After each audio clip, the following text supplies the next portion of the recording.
Ici c'est William, juste pour vous présenter un sujet très important concernant la communication externe d'entreprise.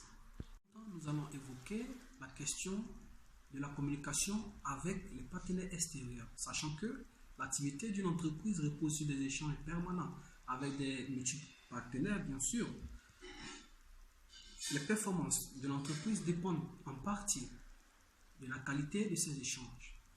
Tout d'abord, nous avons des multiples contacts qui s'établissent entre l'entreprise et ses partenaires à travers des contacts personnels ou téléphoniques, des échanges de documents, les échanges de données informatisées et enfin la communication par Internet, c'est-à-dire des emails.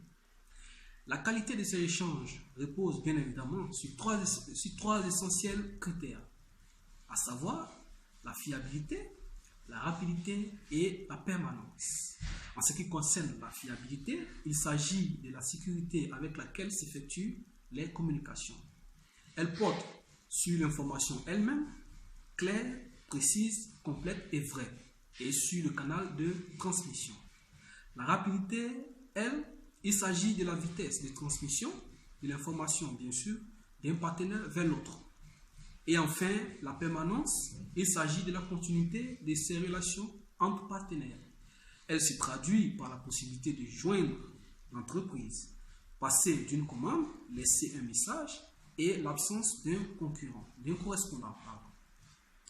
La réunion de ces trois critères contribue à optimiser la gestion de l'entreprise et favorise la pérennité de les relations. Elle doit aussi mettre en œuvre les moyens nécessaires d'atteindre ces objectifs.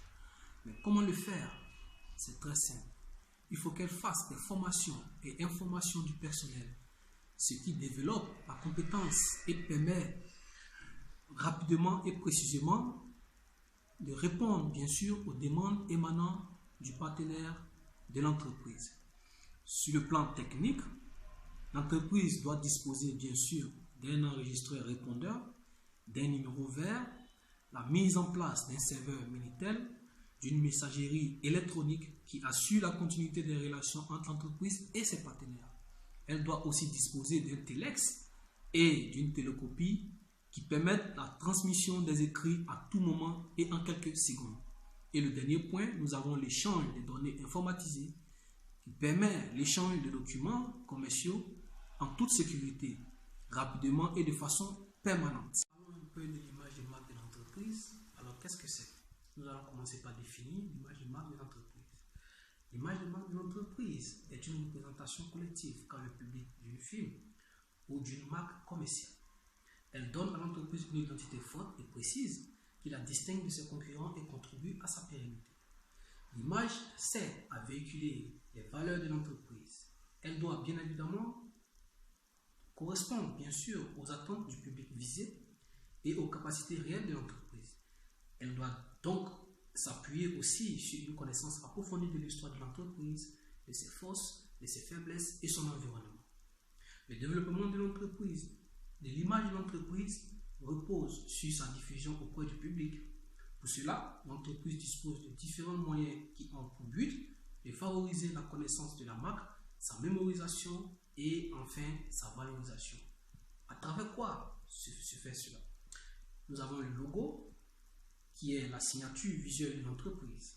Elle figure sur tous les supports de communication, c'est-à-dire les papiers, les lettres imprimées et aussi les véhicules, par exemple. Nous avons aussi la publicité, les relations publiques, qu'il s'agit de l'ensemble des techniques d'information et de communication pour créer ou entretenir des relations de sympathie et de compréhension avec l'entreprise, c'est-à-dire des visites d'entreprise, etc. Nous avons aussi le parrainage et le mécénat. En définitive, la communication externe d'entreprise repose sur deux thèmes majeurs, à savoir la communication avec les partenaires extérieurs et l'image de marque de l'entreprise, juste pour favoriser et optimiser la pérennité des relations. Bien entendu que de nombreux thèmes n'ont pas pu être abordés, parfois il a manqué de temps de pouvoir aborder cela. Mais nous vous donnons rendez-vous sur la page Institut Matsi pour plus de vidéos marketing. Je vous dis au revoir.